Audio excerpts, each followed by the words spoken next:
Hello, and in case you were wondering what on earth we were doing here, welcome to the Walk Don't Walk plenary for the 4th World Psychogeography Congress. Hello, I'm very pleased to be joined by some fabulous, glamorous guests this evening, afternoon, middle of the night, first thing in the morning, depending on where you are.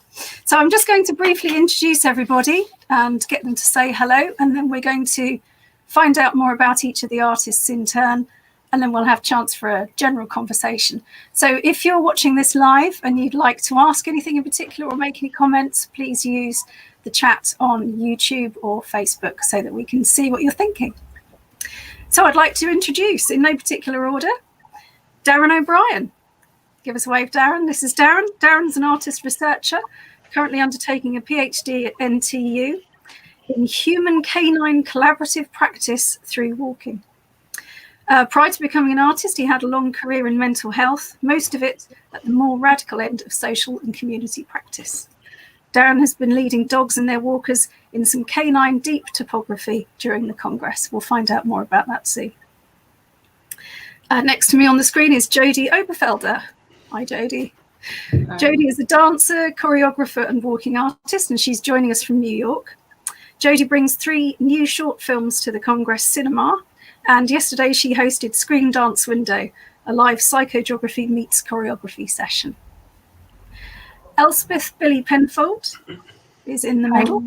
Hi. Billie is a walking textile artist and founder of the artist collective Thread and Word.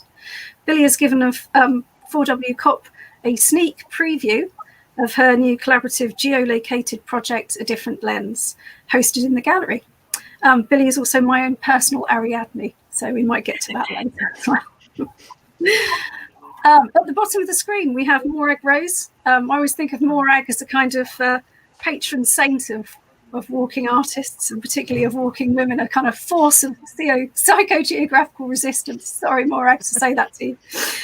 Morag's Loiterers Resistance Movement is based in Manchester, and today the LRM shared their celebrated first Sunday walk with us at the Congress. We'll find out how that went. Ewan Davidson is just below me on the screen. Ewan draws attention to the intersection of psychogeography and lost species through memorial walking. He brings what's missing from this picture to the Congress, which is an invitation to walk with once common species whose existence is becoming increasingly precarious. And last but not least, we have Katrina Whitehead in the corner. Hi, Katrina. Katrina is a multidisciplinary artist with a background in the media industry. She's a lecturer in fashion promotion and creative writing at the University of Huddersfield. And for the Congress, Katrina shared her experience of researching family history during lockdown in a video documentary, A Walk Through Time. And we'll talk about that more in a second. So thank you to everyone for joining me. Would you all like to just say a quick hello? Hi. Hi. There we go. Everyone's there. So I'm going to try to bring each person out in turn now. I'm not quite sure. I don't know. Perhaps Ellie, you could help me bring one person up on screen so that I don't close everyone, if that's okay. So let's start. Let's start with you, Ewan, if that's okay. Yeah, that's fine.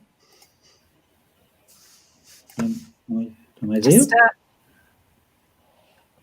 I'll just try and get down to... Sorry, everyone. I'll do this in turn. Curious. No, I don't want me. I want you.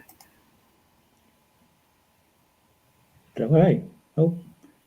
Shall we just start talking and then... We'll stay like that, shall we? Let's stay like that. May eventually work itself out. It's fine. Well, I was hoping we'd just see you, but if we have to look at me as well, we'll just roll with that. Oh, thank you. That's great. Thank you, Ellie, a gremlin in the background. So I really appreciate you and you directing our focus to creatures we share the environment with, because I feel that as psychogeographers, we often spend a lot of time studying our own feelings and thinking about human experience. Can you tell us a bit more about this way of walking? I think what I felt, and I think I've kind of learned actually from practicing a little bit over the weekend again, is that what I'm looking for is actually a kind of embodiment that comes out of psychogeographic practice, which I think is a really useful way to try and get a sense of what sort of existences that the animals around us are having and might be going missing, as they do. And my hope in that is that that we perhaps therefore might have an ability to mourn or resist those kind of losses a little bit more effectively, because I feel that what has been happening, partly because of the speed of change, and I think because of the way in which it's very easy to sideline these things, is that we are not managing to respond emotionally to what's going on. So I think that I've started, having done psychogeography for a few years, and then started to think, how am I going to respond to extinction? I found it's been quite I've started to think this is the way to go. Mm-hmm. I'm also aware I'm looking at a picture of myself, which is like looking at a mirror at the moment, and it's weird. So if there was a way we could even have a small version. There we go. I'm back. Thank you. Is that more comfortable? It is, yeah. It feels more like I'm on a talk show now, less like I'm sitting in my front room talking to a screen again. Yet again. I was looking at your blog post with instructions for walking, and I'm having read Being a Beast. I was really interested in what Charles Foster was doing in that book. I noticed that you quoted Charles Foster and also Marcus Coates about being a seagull, which is fascinating. Can you talk to me a bit about this, how this moves beyond the performative? Because I'm very aware that this idea of channeling the creature and acting like the creature can feel a bit performative. Is that actually an essential part of attuning yourself? Does something else happen, or is this a necessary performative act? Big question. Yeah, I was going to say, what a good question, because I know that's what politicians do when they don't know what to say.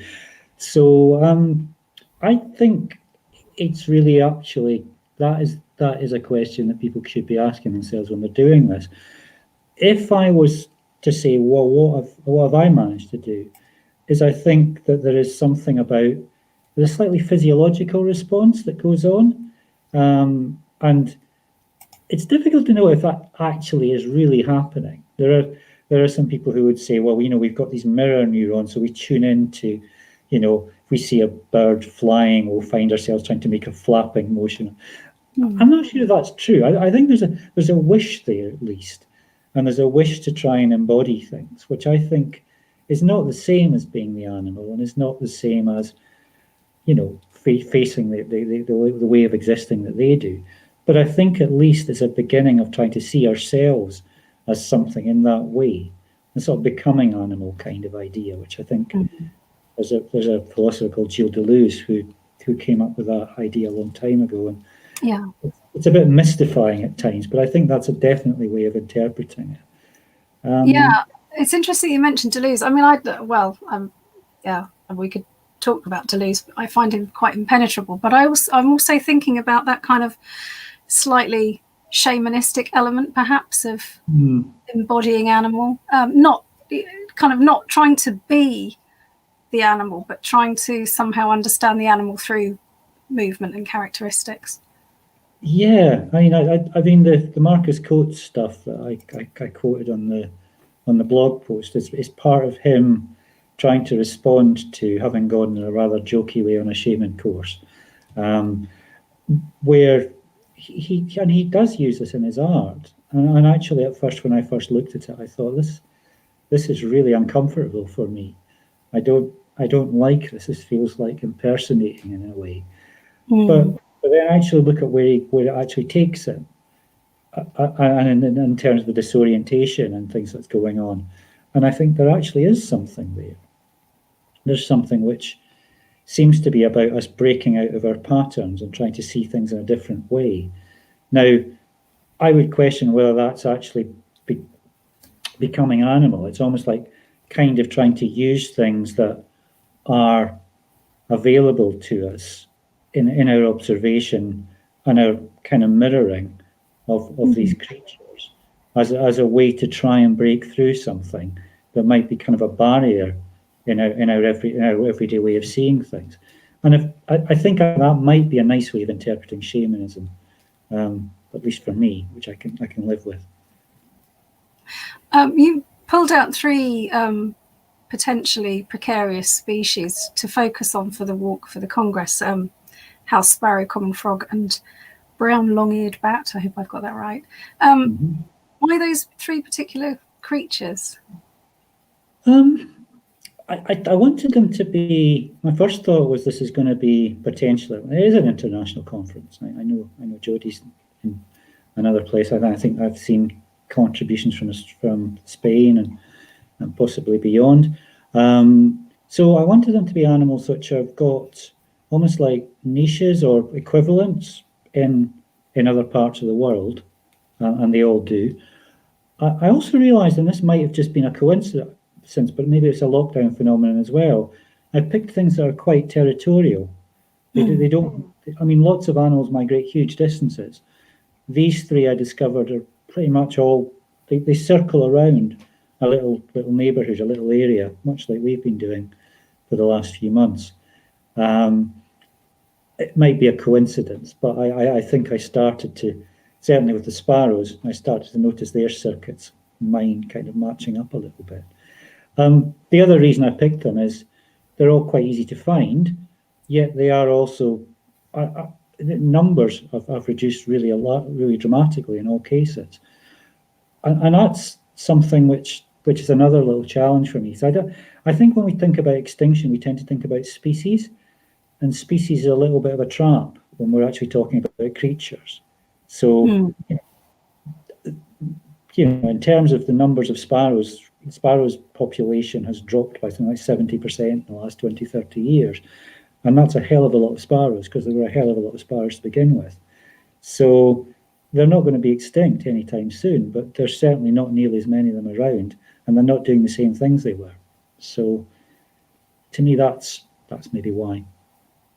Were you aware during lockdown of the presence of creatures in a different way at all? Because I know there have been wonderful stories from around the world of wild boar roaming in supermarkets and things like that. I mean, I love this idea of reclamation. Did you experience anything? That story gets more impressive each time I hear it. Right? Yeah, I know. It's just originally they were just wandering around some whack wasteland the edge of town. Now they're actually going shopping. They're right. So, they're like pushing trolleys. Yeah. Yeah.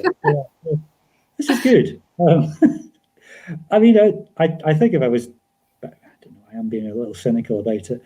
I think what actually is happening is people having more time to look. Yeah. And maybe there are some areas which are quieter. I mean, we were doing Morag's activity this afternoon, and I was pointing out that the number of plants that are visible on pavements and sidewalks this year is partly and parks is partly because the councils are actually spent less time spraying them. So they're not being killed by herbicide. If they're not being killed by herbicide, therefore there are more pollinators, therefore there are more things which could potentially eat pollinators like swallows, swifts, so on.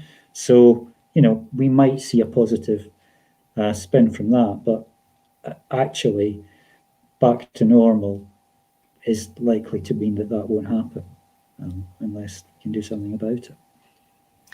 I hope we can talk some more about this with other members of the plenary. But can I just ask you to direct people, if they want to have a look right now or after the plenary, just direct them to the best place to find out more about your work?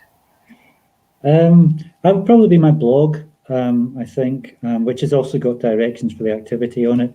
We've had, as Sonia will testify, a few difficulties finding exactly where to put things, but if you go to River of Things, is the name of the blog, it's all one word, it's at wordpress.com, and actually the video I've made for the introduction for 4W COP has got that on it too. So that's great. Thanks very much. We'll talk more about creatures in a little while. Thank you. Okay, I'd like to bring in Morag now, if I can, please. Hi.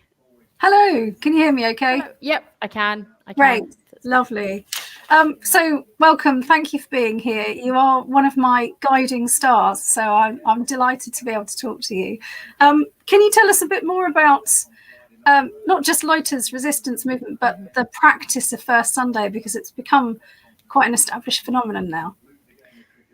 Yeah, and I guess I should say that when it started, I didn't imagine we'd still be doing it now. So I think in the best psychogeographical tradition, it's tapped into a lot of kind of serendipities along the way, and it's definitely evolved along the way. And I would probably say it's still evolving. I mean, we've changed due to lockdown. So for the first Sunday was probably in 2007, but I actually can't remember accurately. But the LRM started in 2006, and as we started as a psychogeographical collective based in Manchester, UK, with a very profoundly political agenda, really. It came out of kind of DIY culture, and in particular an anarchist social centre. So I was really interested in exploring situation studies, but also wider theory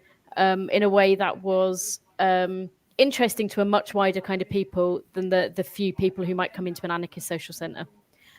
Because I've always had a day job as a community development worker at the same time.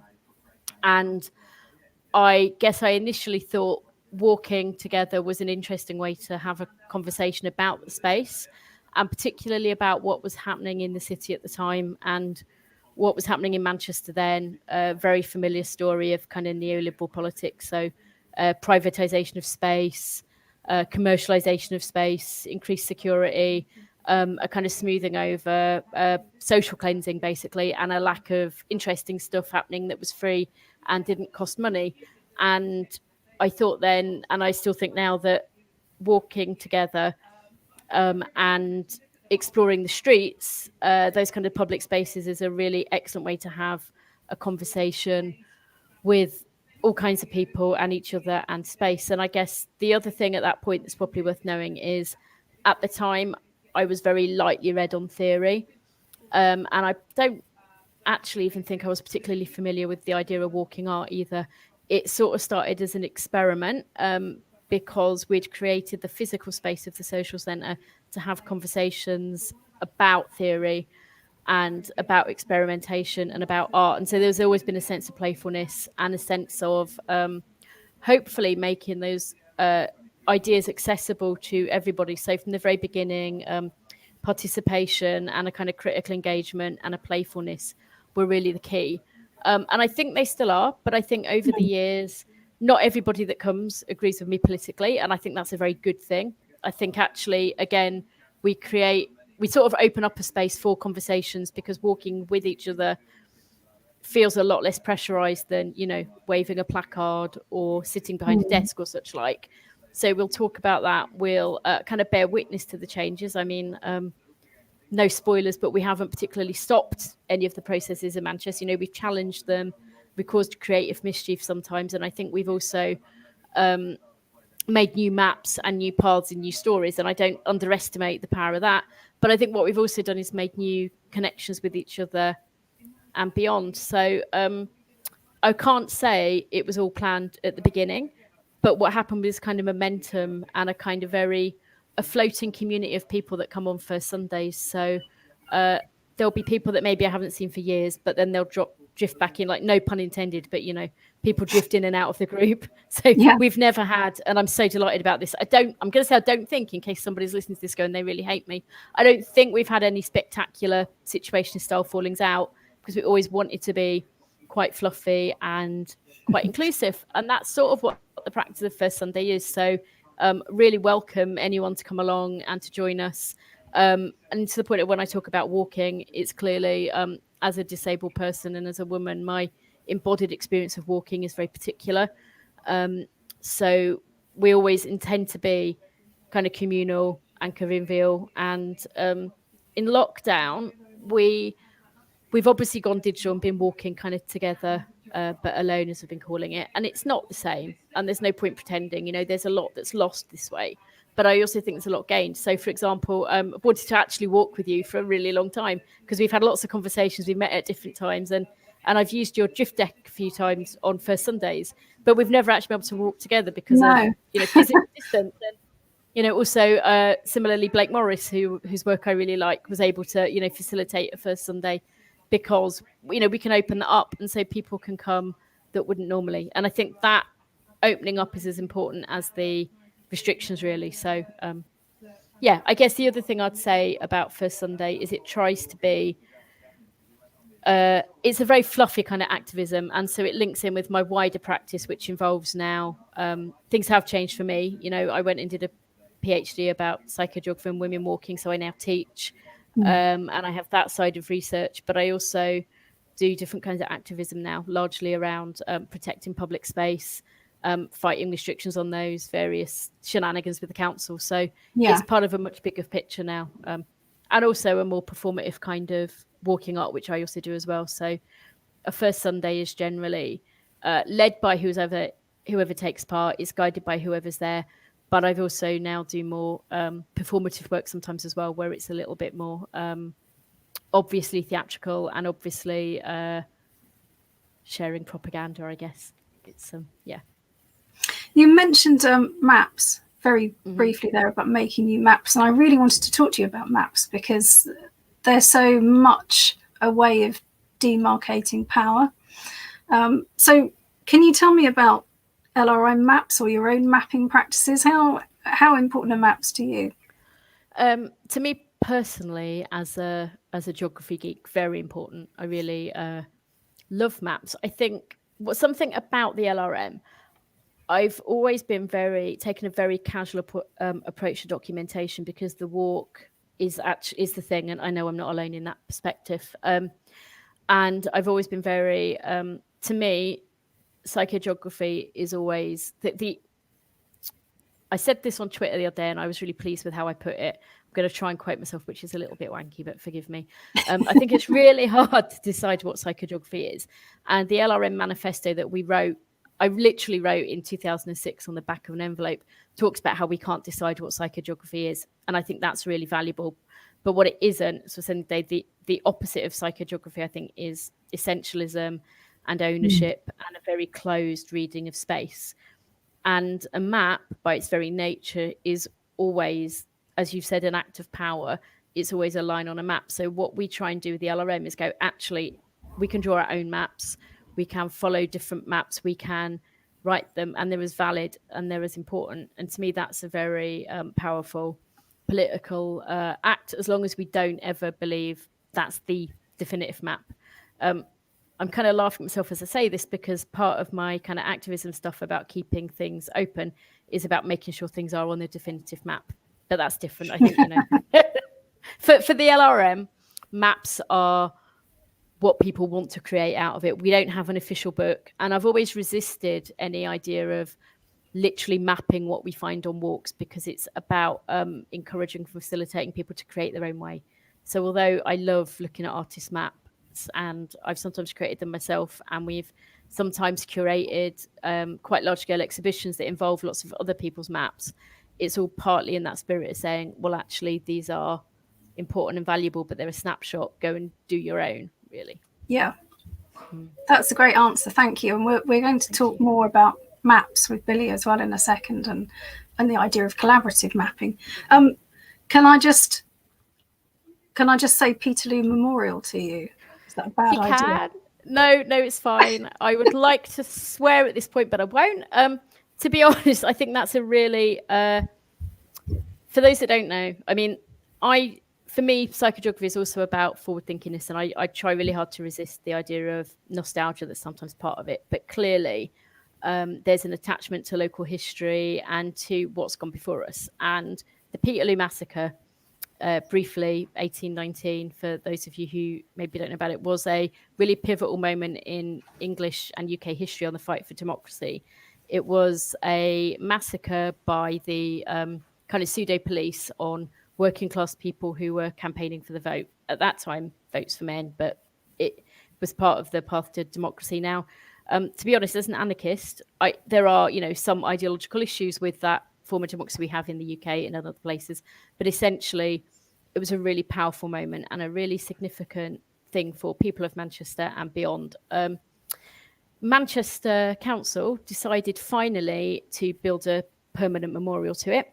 I should add, there's been a group called the Peterloo Memorial Campaign who've been keeping the stories alive of Peterloo for a really long time. They've been working on that because it matters to them. I think it's a really good example of community history and wanting to, that's why they've done it. However, the memorial that the council agreed on with the artist Jeremy Deller, and I was slightly disappointed because previously I've really loved a lot of his work, was a flight of steps, basically. So essentially what should have been a glorious monument to equality and integration and democracy is a symbol of segregation and exclusion, because disabled people can't join it. You know, Deller designed a platform for people to speak on. Great idea. I love his theories of, you know, art as everyday and things people can agree on. That's very key to my work as well. However, it's basically saying it's only for able-bodied people that can walk upstairs. And that makes me very angry beyond words. The campaign by disabled people's organisations has been very powerful and profound. Unfortunately, due to very dodgy and misguided consultation processes, the memorial happened. However, and I'm really glad you've asked me this today because it's all about to kick off again. Yeah. So if anyone's really angry about this, there's going to be a couple of announcements in the next week or so. And I'll be really grateful if anyone's on Twitter or if anybody is interested in, you know, supporting us to try and make sure that the memorial becomes a symbol of something inclusive. Please keep your eyes open. Yeah, I'll try and keep that brief. I could go on for a long, long time. Oh, that's great. Thank you very much. So we'll bring you back in a little while, Morag. Sure. I'd like to go to Billie now. Thank you so much for talking to me.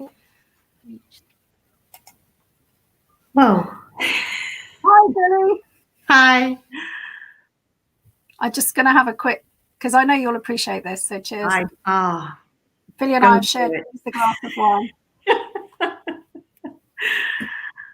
Including at Huddersfield a couple of years ago, where we consumed a bottle of wine and ran around with scissors and lots of fabric making a labyrinth. But we won't start there. Let's not start there. So to mapping of a different kind, can you tell us a bit more about the project, A Different Lens, and its focus and how this is working? Yes, well, A Different Lens, the idea for A Different Lens started last November after we'd done a walk in Gravesend, and I'd become quite aware of a wonderful artist group called the Mess Room in Chatham, and that the Mess Room works with Wendy Dawes, who's won several awards for her work with people who are blind, and also her collaborator, whose name I've forgotten, but he works with people who are deaf. And they were involved in the project, and I had been thinking for a while about accessibility and walking, and how did we share our walking experience. As you know, Sonia, I started with the T.S. Eliot Walking with the Wasteland. Yeah. We walked for 4 years around Margate, and I heard from so many people who said, I'd love to join you, but I can't. Mostly it was about age, but also it was about the fact that they just physically were not able to contemplate walking those distances. And I kept thinking, there must be a way. So we'd moved along to Soundscapes. We did a walk in Battersea where we were trying to record soundscapes so that then we could widen participation, and almost even the geographical distance wouldn't become such an issue, so people could be a little bit involved. And of course, I started thinking about a different lens, and the thing about being visually impaired and not being able to walk. I spoke to Wendy Dawes. I went to a meeting in Chatham where they do the wonderful thing with glasses, showing all different types of visual impairment, how it affects how you can see things. And I decided that it would be lovely to try to do a walk that maybe provoked us to think a little more. I mean, I am blind in one eye. It's never really been a big deal for me, other than a worry that maybe my other eye would go and then what would happen. but that's very mild compared to some of the issues that other people face. So anyway, we started this process and put in a bid through Andreas at the Margate Bookie. I took it to the Margate Bookie. Andreas supported the idea, thought it was a great idea, about responding maybe to authors who were blind or became visually impaired or blind during their lifetime. And we went through the process of getting funding to do a collaboration, because as you know, I collaborate with people through thread and word. I like bringing people together. Morag's work has been, resonates so much with my way of thinking about bringing everybody in and encouraging participation. And then, of course, we got the funding, and then COVID came. And it really did throw things into quite a different light, because we were all being restricted. We all had a different challenges. We had to start thinking more about it. And we've been working on it for 9 months with different artists, not just artists, with friends, people who would like to have a go. And it's been a very rich and rewarding experience. It's had its challenges. The interesting thing is that I think it gave us something to do. There was that side of it as well. There wasn't just the making of the map and the responding to the situation. It was actually also that people seized the opportunity, because you had 20 minutes to go out and walk. And it gave us a bit of a focus. And within that, we also drew in members from East Kent MenCap, adults with learning difficulties. And I must say, I take my hat off to them, because they have been trying to keep so many very vulnerable people in contact with each other. And it was interesting, when I took the project to the members of East Kent MenCap, I didn't have to talk to them about visually impaired authors. I just told them what the project was about, and they said, we know about challenges. We understand this, and we can do this.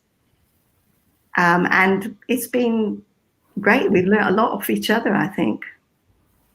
And I think that's it. Yeah, if anyone wants to have a look at the project, there is a preview version of the map, it's geolocated, isn't it, as a project, in the gallery of the Congress website. So do have a look there. And the official launch is next weekend, isn't it? And then it will become part of the Margate Bookie. Before we move on, Billie, can I just, as my Ariadne, can I ask you to just tell us a little bit more about your practice as a walking textile artist? How does psychogeography and thread, how does that come together for you? Like Morag, I started off. I'm an artist. I'm a textile artist, and I started off by walking with the Wasteland, which was a project. The project was an exhibition about the Turner Contemporary, and I went to a couple of meetings and said, sitting in the gallery listening to poetry doesn't do an awful lot for me. And I said, going out walking it, reading out the poem, because we'd had one occasion where we did read it out loud outside, brings it alive. And I think what Morag said really does resonate, the idea of walking and having conversations with people about things and opening up and exploring. That was my introduction to psychogeography. And Trish Scott, who was a curator at the time, said to me, she was research curator, she said to me, so how are you going to document this? And again, like Morag, it's the experience. You can take photos. And I'm from South America. And I thought about the Incas and knotting of ropes. And I looked at Trish and I just said, very off the cuff, we'll make ropes and we'll knot them. And from there grew this huge thing where I kept inviting people to come and walk with me. It wasn't huge, but every time I did a walk, people came and actually knotted ropes, and ended up with 22 sticks called varas, with ropes that record the memories of each walk. And I've got 22 of them now, where people have come and generously knotted the ropes and handed them back to me. And it's led me to a very sort of rich avenue of looking at things, doing more reading. I know about the Incas, it's part of my history, but I didn't know about Deleuze, and I found out about Deleuze impenetrable.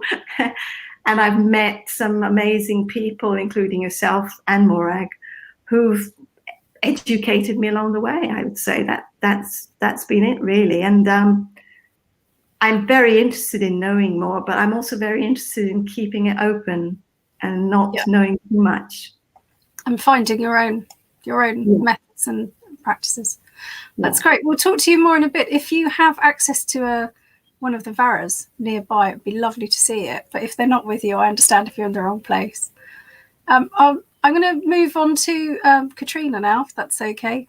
Katrina's waiting in the wings, and I'll talk to you again in a second, Billie. Yeah. Thank you. Katrina, hello. Hello. Hi. We've got a very slight delay, and it might just be because we've been broadcasting for a while. So bear with me if it takes a while from what I say to get to you and for it to come back. Mm-hmm. So tell us, for those of us that haven't seen the film, I've seen the film, but for those who haven't seen the film, can you tell us a bit more about your project, A Walk Through Time?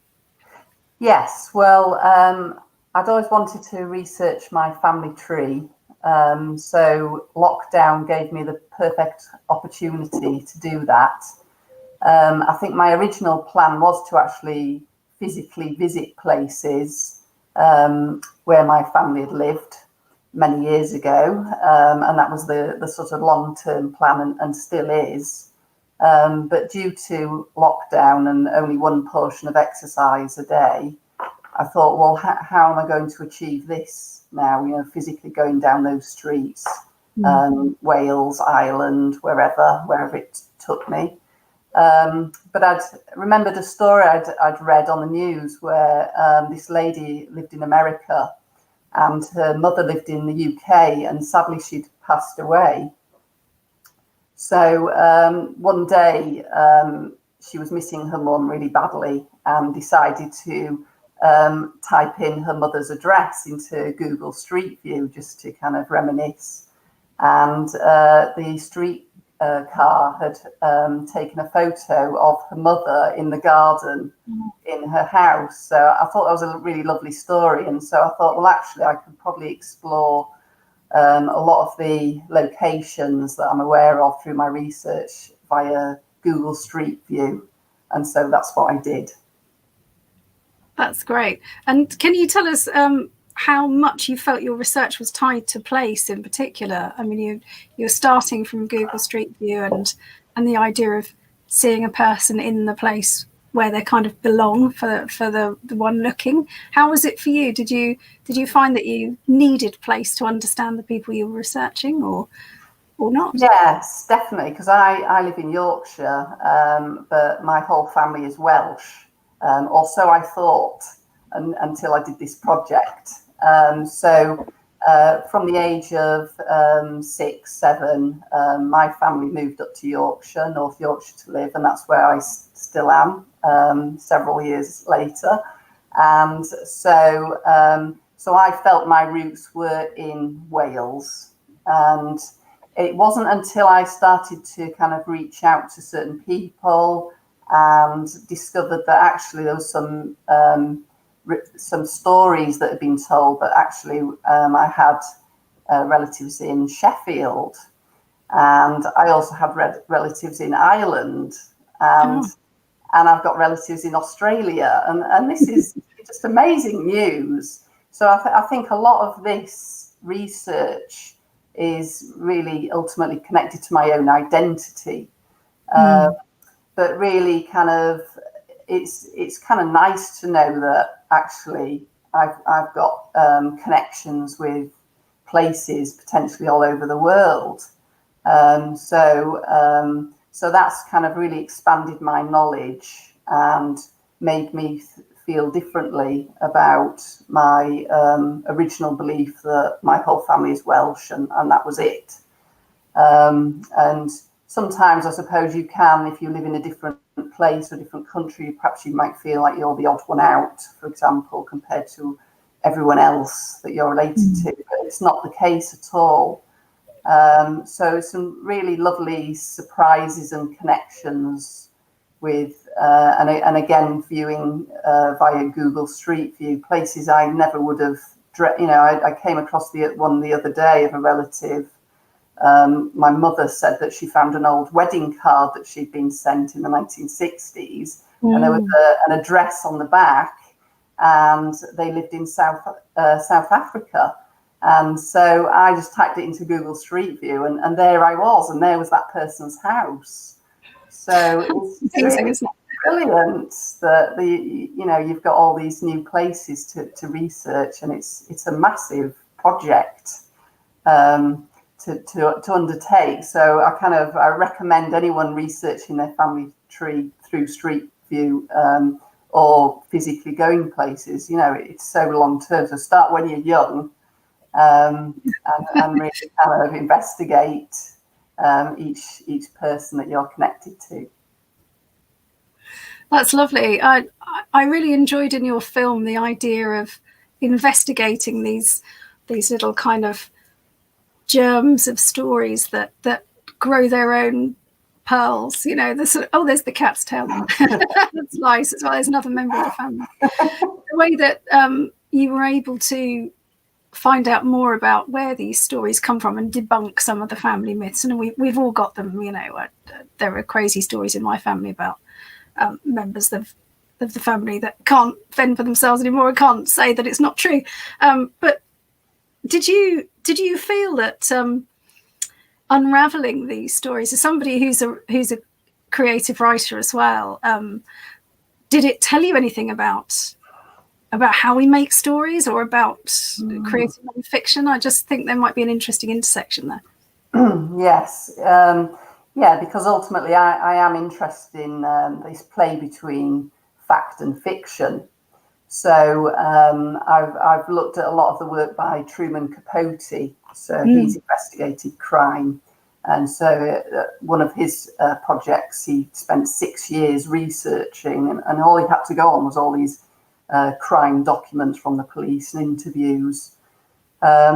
So I had a lot of documents that were going to get chucked in the bin. So I had birth certificates, and then I had sort of random stories, and then I connected with a relative in Wales who I never even knew about, Lilwyn, and she was brilliant. She was emailing me lots of stories, and I could kind of join the dots. So quite a lot of the stories that I'd heard about from other members of the family in the past, there were kind of little tiny nuggets of factual evidence. But then you started to understand that they'd sort of embroidered on the actual information from going back maybe 100 years, and through the history then and leading up to the present day. Some of the stories about the family just weren't really true. So, apparently I always thought, I'm related to Lady Pembroke, and it just wasn't the case. But it was great to find out where the people, my relatives, lived in Pembrokeshire, and the farm I found, and they were kind of farriers and blacksmiths. And that kind of made more sense to me then, and it felt more concrete. So with the help of Google Street View again, I saw all these lovely fields and this old farm building. And that was then more of the factual evidence that I needed. And so some of those stories are great, and, you imagine all sorts. But the reality is actually far more interesting at the end of the day. So it wasn't a disappointment. It was just really good to kind of get to the bottom of the story. Yeah, that's lovely. And what's next for your project? Are you going to do anything else with it now that you've got all this information? Is there a creative non-fiction there? Yes. I've started to write a book on my family tree research, and I would like to investigate. Sadly, I don't have any criminals in the family, but I would like to go down that route as well, and perhaps look at documentary evidence from missing people. It's something that I've looked at in the past when I've studied photography. So there's lots to do. That's great. Well, we'll talk more in a moment. I'm going to, thank you for that. I'm going to ask Darren if he can join us now.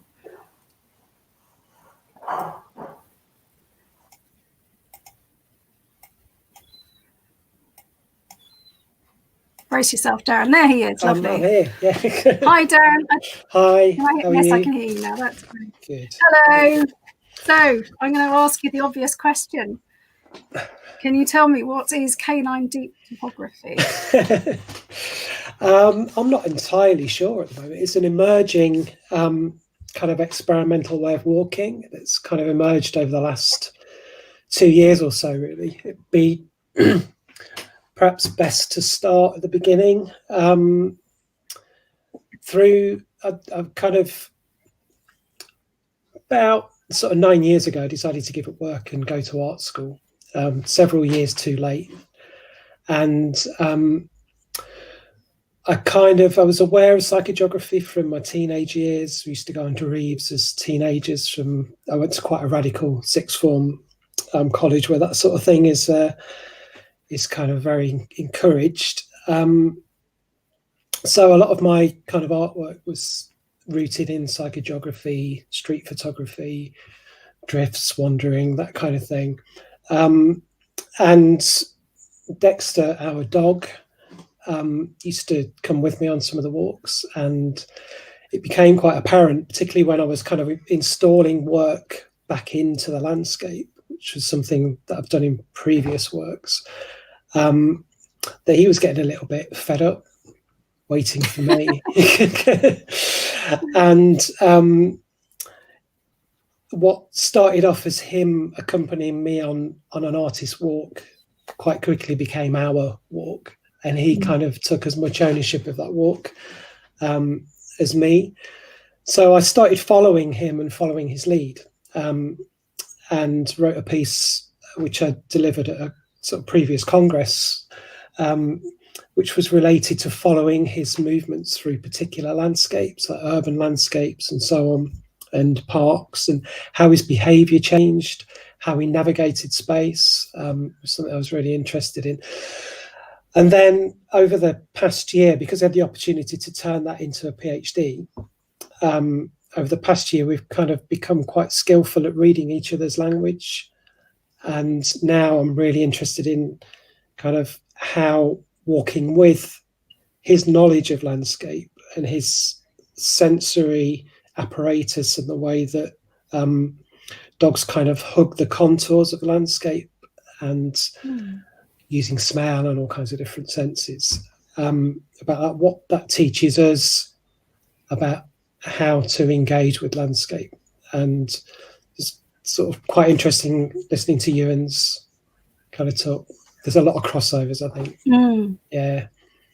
Yes, I was thinking that it's not so much with your, I don't know if this is correct, but my understanding is that it's not so much that you are becoming your dog. You're not becoming dog. It's more that you're learning from your dog about different ways of exploring. Is that? Yeah, I mean the whole kind of becoming animal, kind of impenetrable as it is, Deleuze and Guattari's kind of theme, which runs through a lot of their writing.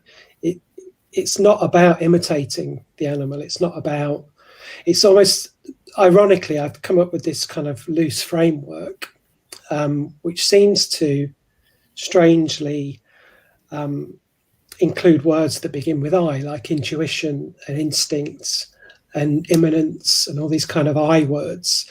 What the practice is actually trying to do is dissolve the I or the self to an extent. And I think that's a lot of what Deleuze and Guattari are kind of talking about when they talk about becoming animal. It's more about removing ourselves from our kind of supposed human exceptionalism and learning from the more than human worlds that we kind of occupy. And yeah, I think the way that Dexter engages with landscape is so much more in tune with the modern human, that it's kind of, I kind of talk about it as human canine landscape hybrid. That's the kind of point I'm trying to get to, that there's very little separating those three kind of entities, if that makes sense. Yeah. I was just wondering, I mean, I'm not a dog owner, but I'm somebody who's out walking a lot of the time, and I've really noticed, particularly in lockdown, that I will come across the same people with their dogs at the same time in the same place. It's a lot of regularity. Yeah, there's a lot of patterns. And I was thinking, is it the owner that creates the pattern? Is it the dog? Or is it is it this hybridity at work that creates the pattern of the regular dog walk, do you think?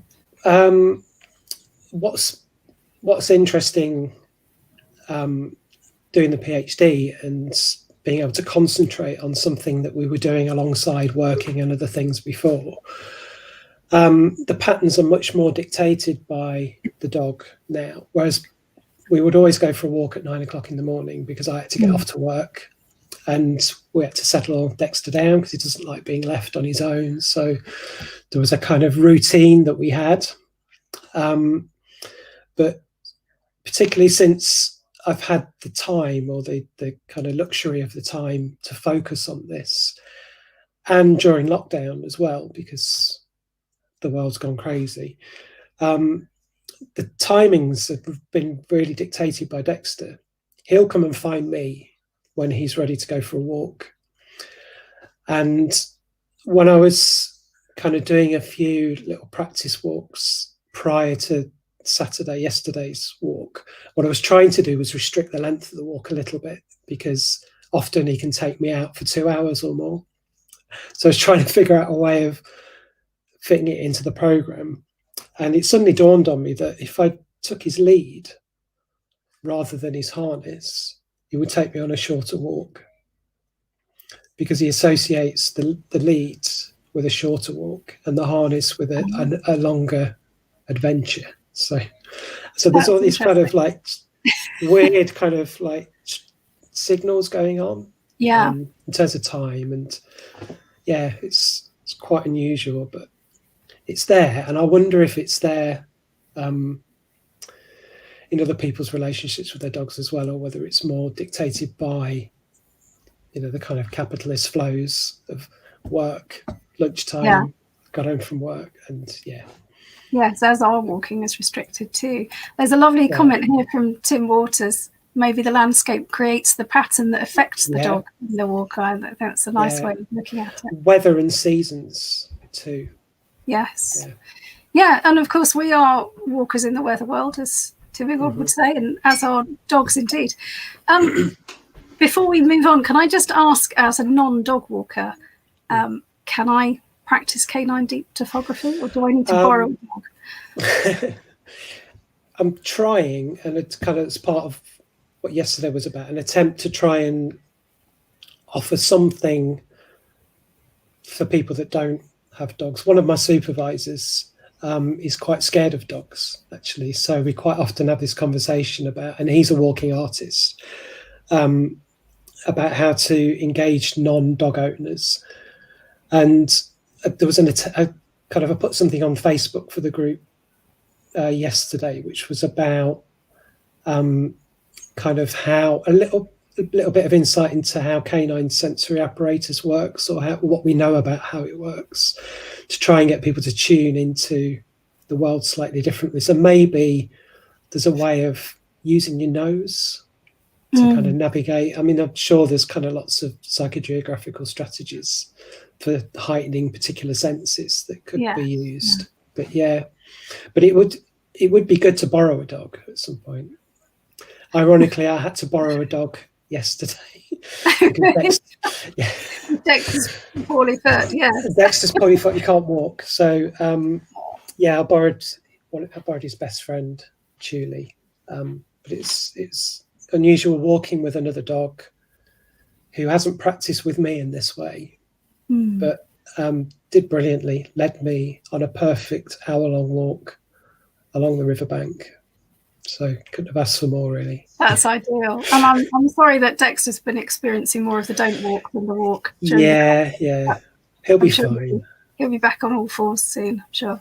Thank you so much. Thank you. We'll talk to you again in a second. I'm going to bring in, last but not least, I'm going to bring in the wonderful Jody. There she is. And she's got a muted mic. There we go. Lovely. Hi, Jody. Hello. Hi. Thank you so much for joining us and for bringing dance to the Congress, which I can't thank you enough for that, because it's been an absolute joy. And I know that in the soapbox this afternoon there was also somebody speaking about dance and psychogeography. So it's obviously really got people thinking about that type of movement. Can you say something more about how you feel dance and psychogeography come together for you? I think no matter where you are, you're always moving through the world, and movement is the same thing as dance. It becomes very sleek, slick, and codified in certain modes of thinking about dance. But it's very interesting to fall on the heels of people talking about connection with animal natures. We are kind of born all of a sudden in motion through a traumatic experience of one kind or another of birth. And here we are. We land, and it takes a long time for our bodies to learn what it is to be in the world. I think we're naturally dancers, everybody. So this walking art for me has a lot to do with applying concepts of choreography, more improvisational choreography, to attuning yourself to where you are. And there's a lot of tricks in the dance vocabulary to do that. Merce Cunningham said, anywhere your hips are facing is front.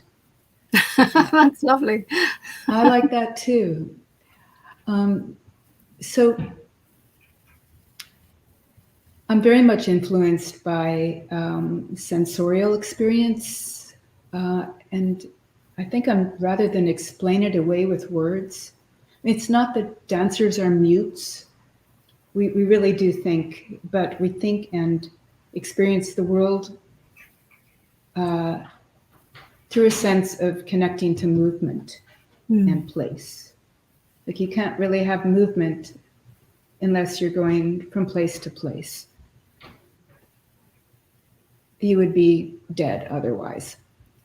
So let's just try this. So everybody, I'm sure, is sitting. So just for a minute, just feel how your skeleton is stacked. And we can't see each other, but just imagine that there's a whole bunch of elongated spines right now. Would you like me to bring the other guests in so that we can do it together? Sure, that'd be great. Hey. Sorry, guys. So feel how your skeleton is in relation to your chair. And we'll start with the eyes. Just wherever your eyes look, just see how that is in dialogue with your spine, which goes all the way up, like right between your ears. So you can look down, maybe the spine rounds.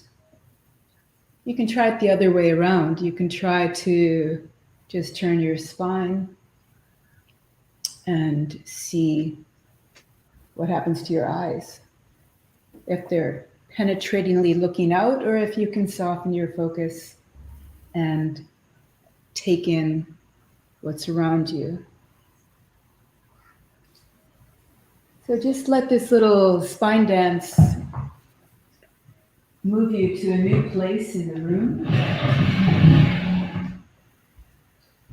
Here we are, away from our desks. Anybody? And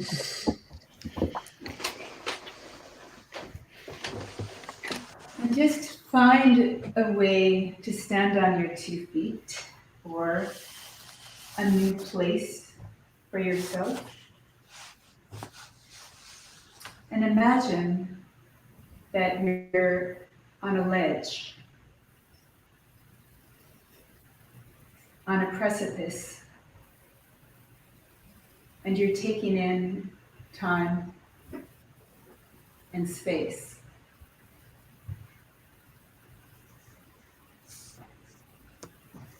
Life is a cliffhanger. What's happening next? We'll call this ledge knowledge. Move to a new ledge. If you like, you can bound from ledge to ledge in superhero fashion.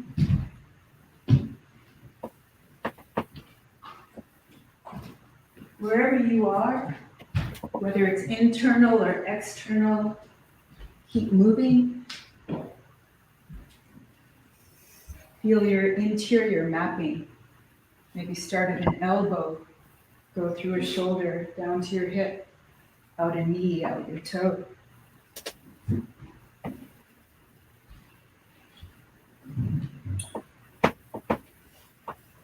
Take the movement slowly back to your desk.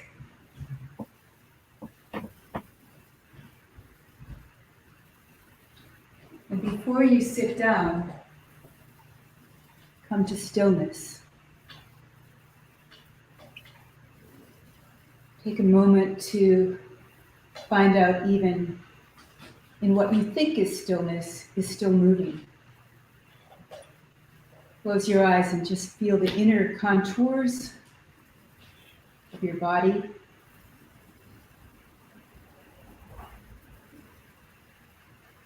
Draw maps from foot to foot, up through your knees, up through your hips, up through your spine, up to your brain. Find a balance as you find each footfall and move slowly back to your seat.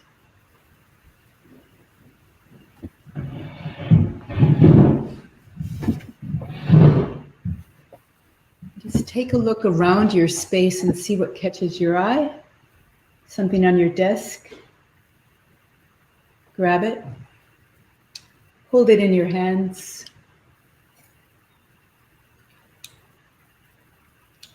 Does your object have value?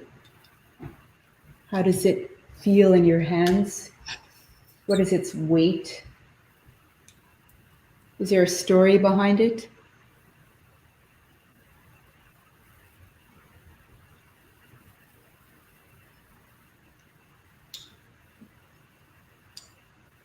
Set your object down. See if you can develop one movement to embody your object.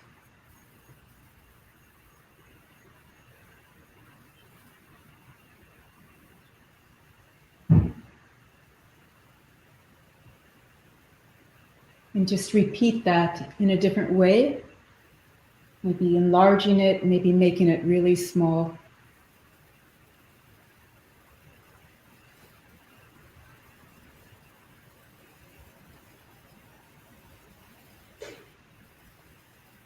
And just come to sit. Find a monumental moment. We're all busts in this age of Zoom. We're momentary monuments. If you can just imagine you're imprinting your monument, the monument you want to be right now with your thought and your livingness in the place where you are.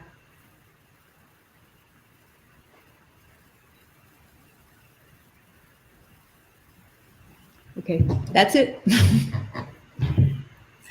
Thank you. So that was a lovely little taste of what you were doing with everyone in Screen Dance Window. Thank you so much. It's really lovely. It's also a a very welcome reminder to move away from the screen for a moment and get back into our bodies again.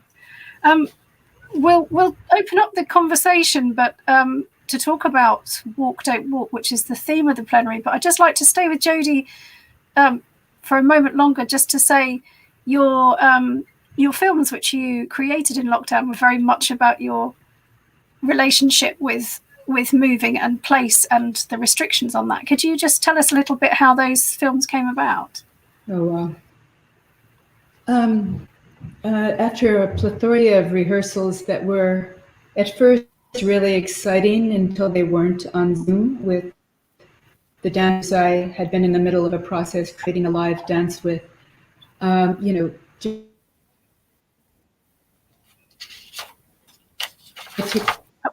squares. I think you have another name for it in not tic-tac-toe. You don't call X's and O's drawn a line through tic-tac-toe. Noughts and crosses. I love it. Yeah. So, reading so much about TikTok and thinking tic-tac-toe, I made a little dance. We were doing this little, I thought we'd, really be like TikTok hits. And then I thought, this is really stupid, and decided to stick with the squares, even though like 20 people had learned the dance. It just didn't seem right. And make this film be an embodiment of what we're looking at and connecting us in some way. And the other film projects are just out of necessity, moving wherever I am. And I really, as I've become an older dancer, I think of ideas and I get other people to embody them. And it's been really beautiful to get back to dancing myself and giving myself movement, not problems or challenges, just movement pleasure, I would say. I mean, I did go to the city, and the dance that came out that day was like banging against a fence. And it, just, I think making films has been a way to capture this time. And rather than think of making something towards an event with live people experiencing it, I'm making something that I want to make now. And hopefully it's going to be seen or experienced by others. And that's the difference. I mean, film can be really visceral. We all get on the edge of our seats watching certain things and reading certain things.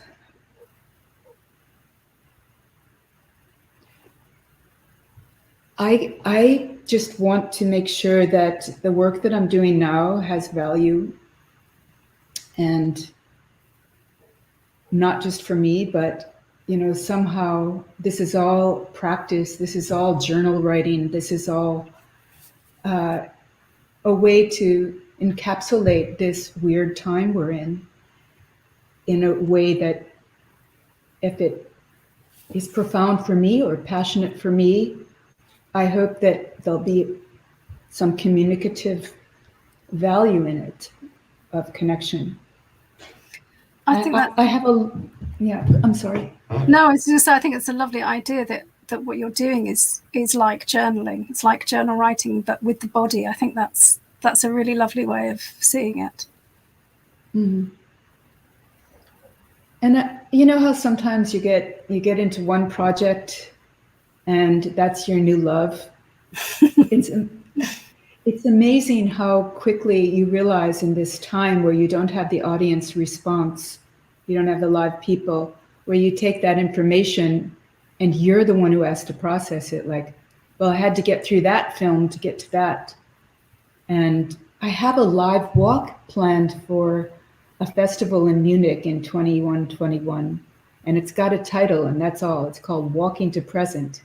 And it is a led walk. And I feel like somehow everything I'm experiencing during this time will definitely, and everything I'm learning through this conference about what it is to be in a place, what is history. I think there's definitely going to be a historical component, and whether we make history precious or whether we make new histories. What is your relationship? I mean, Germany's loaded. I don't think I can go there as a Jewish woman, and I'm not really a practicing Jewish woman, without the idea of what's happened here coming into it. And not in a like, you should be guilty way, but everybody has a relationship to history. And I have a relationship to when I started talking earlier, and a relationship to you guys, and listen to all of your interesting talks. I love the animal idea. Today during Morag's walk, I didn't take a photo of it, but I saw the weirdest looking caterpillar that was being attacked by a tick. And I almost like touched it and wanted to move the tick off the caterpillar. But then I thought, I really shouldn't do that, because this is just what's happening in nature. It was such a strange thing to watch this slow moving thing happen in time while I'm in the middle of my impressions. Yeah. Let's bring everyone back in to talk about the plenary theme, really, which we're all we're dancing around, drifting around, wandering across, which is walking and not walking, walk, don't walk. Would anyone like to jump in and say something about what that means to them? Please just feel free to unmute, and we'll just have the conversation. Yeah, I'll say something. I was very touched by what Jody was just saying, and about creating some sort of record. And during lockdown, I walked every day for my 20 minutes. And after each walk, I made a weave. And they were small weaves, and they were made very quickly. I enjoyed that. I enjoyed not having the pressure of worrying about what this was going to look like afterwards. And with no intention of doing any other than just using it to go home after my 20-minute walk and create some sort of record, some tiny little record. And interestingly, I was invited to be part of a sculpture trail, and I've been put up in a turret in the sculpture trail in North London. And I read this beautiful, beautiful piece, and it was called While You Were Gone. And it was written by somebody who was waiting for somebody to come out of a coma during COVID, and what happened while you were gone. And I titled the piece that comes out of the turret. It's going to be all the little weaves I made, and it's going to be titled While You Were Gone. And I think it's that moment when what you're doing, which appears to have no sense to it whatsoever, and then it suddenly comes together in the right place for you to be able to share it with other people. And I think that's what you were talking about, Jody, in terms of your movement as well. Well, in response to that, I'm so used to shows being over and then they're over. I mean, if everybody just goes, that move's over. It's, I once heard the phrase, the king is dead, long live the king. Like that moment happened, goodbye, now next. Yeah. Must rein in. Yeah, I mean, dance is so ephemeral, and the walking thing is such a close cousin to that. The walking thing.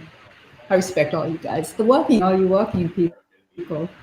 I think it's to do with John Berger, though, isn't it, as well? John Berger actually said it's not the thing, it's the space between, it's the seeing.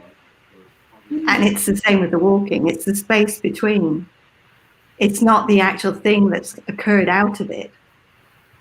It's that space that happened in. And that is an impossibility to describe to anybody. Yes, Morag looks like she's got something to say. Yeah, I guess I just want to say that I found walking in lockdown extraordinarily hard and really complicated. And I think that I am really delighted that so many creative things happened in lockdown, and I'm in awe of a lot of the great stuff that's happened. But really, personally, for me, it was a time of a lot of contrast. So on one level, there's been some really good material improvements to pedestrian infrastructure. That's my kind of boring plan ahead. But at the same time, and actually the attentive walking that a lot of people are doing locally was great, and I think that's wonderful. Sometimes also frustrating, as I think many people at the Congress will feel that for quite a long time that local hyper-local focus has been belittled by a lot of people who want kind of big great heroic walking, and suddenly they were like, oh, you were right all along, but nobody ever said that. They were rediscovering. But more importantly, on a really selfish level, I walk really slowly. I often walk really painfully. And just before lockdown, I was due to have a course of physio that got postponed because of lockdown. And I became really frustrated by how far I could and couldn't walk in that time, you know. And I am aching for new horizons. We're still in local lockdown in Greater Manchester, you know. And I am jealous of people with cars in a way I've never been. Many reasons I don't have a car. I don't really want one. But actually, that freedom, I think I'd forgotten, because I spend so much time thinking about walking and writing about walking and walking for work as well as pleasure. I'd kind of forgotten how much I need it. And I am desperate to see the sea and green space and things. And I'm probably not the only person whose lockdown was a lot of hard work, dealing with students, a lot of stress, a lot of worry for loved ones. And thank you for everyone that's managed to do creative stuff. And, you know, as I said, the LRMs continued in lockdown. First Sundays carried on, partly because I'm very stubborn. And I think a very key part of my practice has always been a tenacity that I will keep walking, and I will, you know, when I'm not meant to be there, when my body's telling me not to be there, when people are telling me this isn't okay. And we didn't stop for anything, and we weren't going to let the pandemic stop us walking together, you know. But it's also not the same. I'm aching for the shared conversation afterwards, and the pint and the hug and all those things we can't do. So I guess I just wanted to put on the record things that it's hard to write about because it sounds difficult, and you know, walking is such a complicated and embodied thing, and I'm really inspired by all the things people have shared this weekend. You've sort of rejuvenated me in a way I maybe didn't need, or didn't know I needed. So yeah, thank you. I'll shut up now before I get emotional about how well, you know, we try so hard not to get emotional, publicly emotional, but I don't see why we shouldn't. And you know, now is the time, if ever there was one. I do it all the time. I'll just say this for people that don't know me. I am proud of being emotional, and I've been told various times that I'll never be a proper psychogeographer or academic or anything because I'm too passionate and colourful. And I should also add, lockdown hair's not been kind to me. I need my pink back, for those of you who know me. But yeah, it's those things that I will always be that. And I think that actual emotional walking is important because that's what psychogeography is about as well. So yeah, maybe that's why this felt like a space to share it. It's not like it's been recorded or anyone's watching, you know. Thank you. Ewan looks like he's been. Yeah. I just wanted to share a couple of things which came up when you were talking about it. So I think these are about my neighbours really, because I live in quite a small village and I'm out walking most days, and usually I'm on my own. And then suddenly the government said, you're allowed to go out. You're only allowed to go out to walk, and you have to do it for exercise. So suddenly the paths were filled with people who really never went anywhere, certainly not like that, kind of pounding around at breakneck speed, kind of. And then I had COVID mildly, so I was kind of housebound for several weeks, and I went out and I met a guy on the path who said, I said, it was a really lovely day, and he said, oh, it's a lovely day for being bored out your skull. Pointing around himself at this, what I thought was rather bucolic kind of landscape. So there's been a challenge to what walking is, I think, for a lot of people, both in terms of as being something almost like it was compulsory for a while, and also something which was done purely for exercise. So it was sort of, in Scotland at least, we were told that we could go out, but we could only go out for exercise, which, you know, the idea of paying attention to what's around you was not really considered valuable in any way. And I think there might be some consequences of that. I'm not quite sure what they are, but I thought it would be worth just mentioning. Thank you. Yes, and I think it's an interesting thing to sort of draw the line over walking and say that you can only do it for exercise, as if that suddenly shuts off all the other things that happen when we walk. Katrina, Darren, would you like to add anything to this? Darren? I mean, it's obviously when you've got a dog, there's kind of no choice but to walk, which is one of the kind of deciding factors. And so we carried on walking, and we did some probably more interesting work. I decided to draw an arbitrary line within a 10-mile radius of home and do walks that were within that radius, so no more than 10 miles. I did 10 walks. But right in the middle of that, Leicester had an additional lockdown. So suddenly there was this new arbitrary border. So it wasn't just you're allowed to go out for exercise. Suddenly you're restricted to the urban, really, and very, very little bit of the edgelands, because they kind of drew a line around the city and we weren't allowed to cross that border. So suddenly kind of exploring these sort of man-made constructs of borders kind of gave me a kind of new appreciation for freedom and the freedom that we do have to walk, and reminded me a little bit of a few years ago I had a sort of really chronic bout of agoraphobia and I couldn't walk, and when I did walk outside it was like walking through treacle, and that kind of something was physically holding me back. And yeah, it's interesting how having the dog kind of supersedes all of that. It kind of oversteps all of those boundaries and all of those kind of boundaries to walking, and says, you haven't really got a choice, you've got to do it. And yeah, so yeah, interesting. It's been an interesting summer in terms of lockdown and the impacts that it's had. One thing that I did do, which I could share maybe, is I did one of the little experiments we've been doing is I've made Dexter a harness. I've adapted one of his harness so that it contains binaural microphones and a little recorder. So it kind of records this sound, kind of embodied sound of the canine kind of walk experience. And it's quite interesting in that when cars go past, it's like aeroplanes going over and stuff. Gives you a real kind of sense of what it's like to walk closer to the ground. But I've got an example of two versions of the same walk, one pre-lockdown, and I live in quite a bustling neighbourhood, and one during lockdown where all you can hear is the birds, and it's kind of, and the lack of traffic that comes across, just as a kind of record. But I might put a link to that on the Facebook page so people can have a listen. That would be lovely, thank you. Yes, please do. Katrina? Yeah, I think I observed when I was on my one portion of exercise a day, there was so many dog walkers in the village. It was incredible, and I also noticed lots of families out walking together, which I haven't really seen before. So I thought that was a really positive thing about our allowance for the day. But the frustrating side of things I felt when I was queuing at many different supermarkets.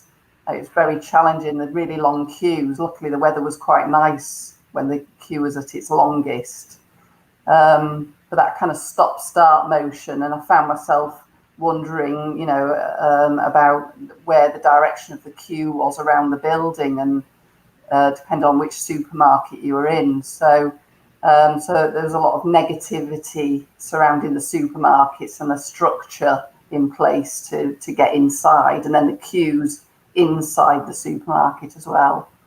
So there was a bit of a balance there from what I saw during lockdown particularly. I think we're very good at queuing in this country. We make an absolute art of queuing, but I've also come across this concept of the queue as like a kind of liminal threshold space. You know, you're not there and you're not here. You're in between, and you're kind of trapped in this in between liminal experience of the queue. And it does feel like the whole period of lockdown has felt liminal. It's felt, you know, it's felt like its own threshold with, you know, it's an impermanent threshold. We just don't know where the other side of it is, and we still don't really know where the other side of it is, and it feels like we're never quite getting anywhere. So I feel like I've been stuck in a queue since March, to be honest. When does the queue just become the reality? Well, this is it. It's like the tensor barriers at the airport, isn't it? You know, you can't even see the other side. Yeah.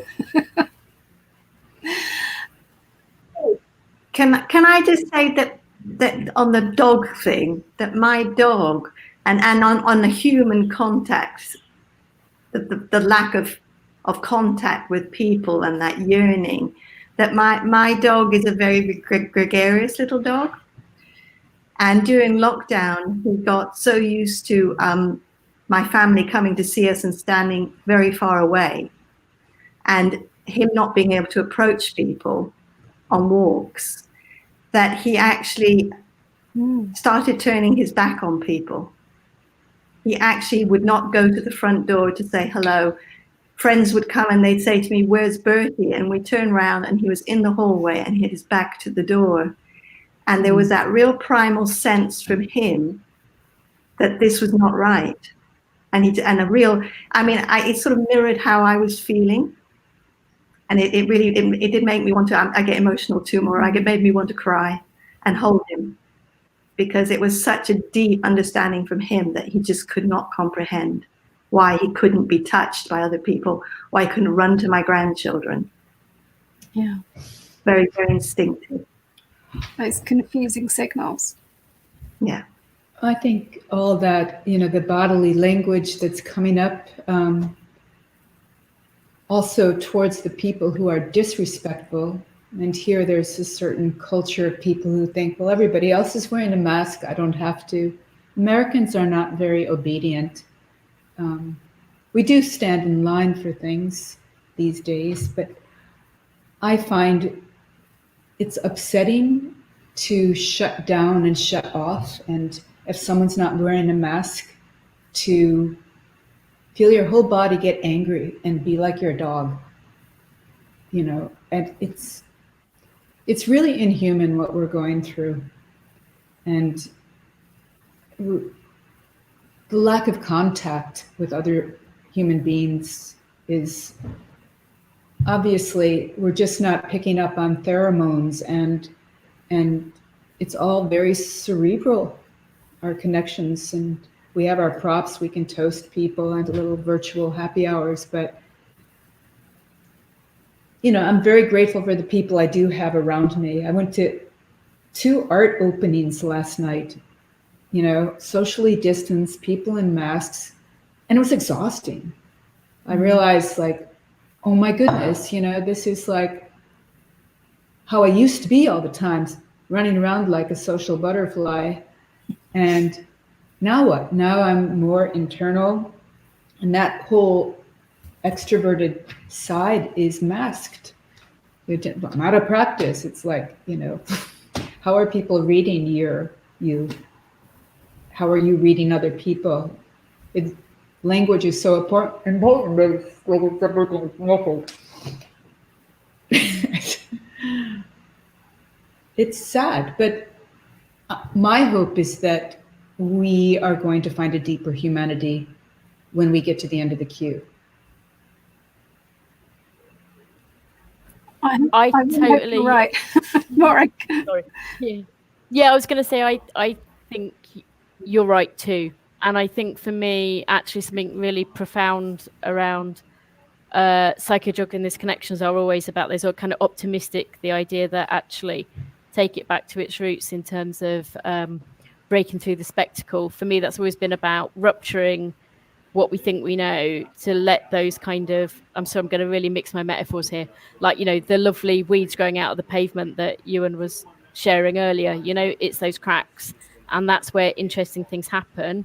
And I do, truly hope that this period of awfulness, first of all, that there'll be time for people to mourn and heal that need to, that we're not going to make them rush back into being, practical, but also actually that we have had a chance to make things better, because, they were broken early on, like really early on in lockdown. Somebody, I think Rick might be in the conversation, he sent me a few zines and slogans with things on, and something that really struck me was how, the cracks are too big to ignore now, and they really are. And it's like, actually, all the inequalities that were exacerbated and exaggerated by the pandemic, we can choose what we do next. And I hope things will be better. And I'm always optimistic about that, because I think people are better than, the media, whatever may believe. And, I have a lot of hope and a lot of faith in those beautiful things that will bloom. So, yeah. Can I just say, I think we have to actually make things happen while we're in the queue.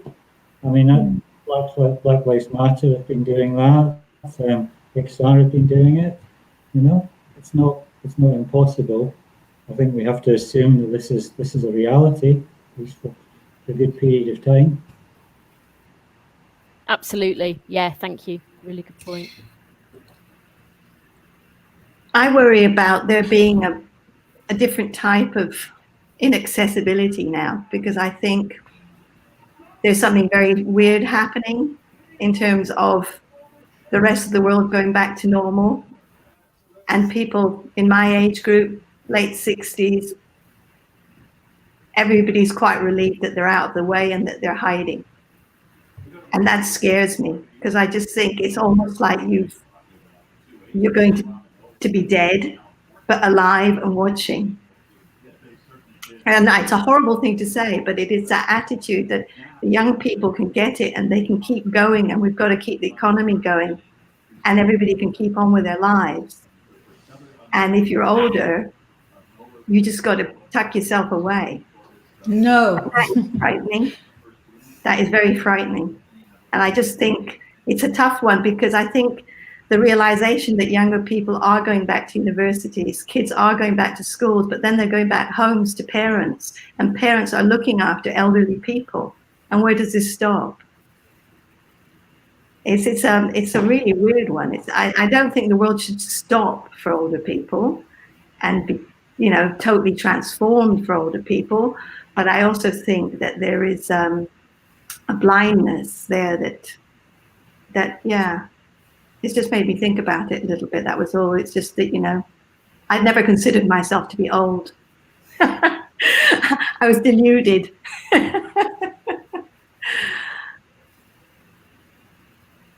Jody, you looked like you were going to offer Well, some. I responded very emotionally, because, I think, who has it worst? Like, I think like teenagers during COVID are probably suffering the most, and the parents of teenagers. I think little ones who are oblivious, or obviously dogs are not oblivious. This thing of dismissing and not respecting elders in your community, this is going to be harder to crack than racism or feminism, coming through discrimination. I think the trick is just believing in your own vitality and do something while you're standing in the queue, because at the end of that queue, you don't have a chance. Sorry. But, it's like, yeah. Oh. Yes, I was going to say there's been quite a lot of discussion going on in the comments about this.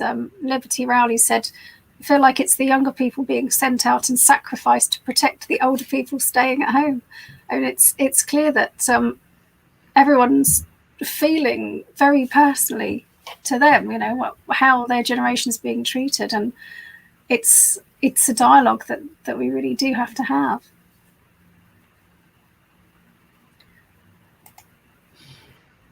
There's a message from Tim. Looking to the future and assuming the queue ends to find the shop full of toilet paper and bread flour, what should the topic for next year's Congress be? That's a lovely question. Thank you. Thank you. Can I say, I think something that comes across everyone's work that I've seen and heard this time is around that interconnectedness, actually.